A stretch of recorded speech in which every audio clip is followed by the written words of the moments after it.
talented Cebuano singer o band musician na atong ibida o ilailahon karong buntaga. Let's all welcome Aldwin Rondina.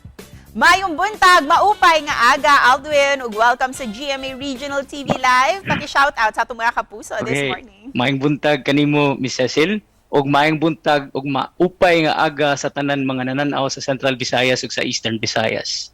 When did you start niini ug kinsang naka-impluwensya kanimo?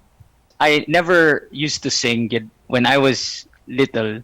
My parents influenced me to sing. Sila gid toy murag pero may magkanta-kanta kay naman mi murag karaoke ato nga time. So maminaw ra ko nila magkanta-kanta until one time akong papa nagkanta-kanta siya. Gitawag ko niya, Al good. Ana siya. Niya pagkamban niyo siya nga. Kanta ra ko ni dong. Yeah, it was my first time to hear that song. Unya na hibong siya nga nganong na-carry na ako ang tono. Murag nakakuan ko ba, nakakat-on din ko nga first time to na ko nadunggan nga kanta sa iya. O karon nag-throwback naman jud ta. Here's another throwback kabahin sa inyong banda. Kumusta na ang Soul String? Every now and then, like annually, we sort of like have reunion and then we play in like say for example in a restaurant or in a bar. Ana lang so. But our songs are still playing on the radio. Unsa may mga gikabisihan ninyo karon? Well, actually, I am an ESL teacher, and I also have another band called AOS and the Sesh Boys. So I'm busy doing at least once a month gig. And talking about your profession as an ESL teacher, how do you use your love for music to make your job easier and more fun? Well, actually, yeah, that's a good question because I work 8 hours a day, so it's really stressful. Music alleviates, my stress. It's like my stress reliever. So, muna siya. Yan na lang.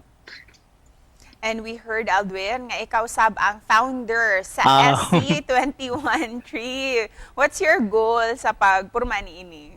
Our aim, believe it or not, is to inspire and be inspired at the same time. Aduna ba may mga angay atangan gikan kanimo, Aldwin? Kindly take this opportunity. First of all, I would like to thank GMA Regional TV for having me here. And salamat kayo sa tanan nga nananaw.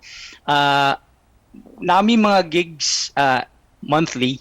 We're playing on this month. We will be playing on the 23rd and 29th. And then next month will be on August 26. Please support Cebu music. Check out our songs on all digital music platforms worldwide. And lastly, Aldwin, unsay mensahe nga gusto nimong ipaabot para sa ato ang mga kapuso nga nagtan-aw karong buntaga? Hinaot unta nga di ta magpadaog sa pandemya. This pandemic has been like I know it's been bugging us for a long time, pero kibaw ko nga ang Ginoo maluluyon, di kita pasagdan, God is good. And also, just listen to music. Mora gina yung maka-alleviate sa tanan na itong mga problema. Mora gina siya. And speaking of music, again, may I sort of kanang promote our social media accounts. So just, please do check out Soul String Official on Facebook, and then AOS and the Sesh Boys also on Facebook, and we have also our YouTube channels, Soul String Acoustic, and then AOS and the Sesh Boys. And I also have my own YouTube channel, Aldwin Rondina. Just type in my name. That's it. Salamat kaayo, Miss Cecil. Salamat usab kaayo, Aldwin, and God bless you and your endeavors. Salamat kayo.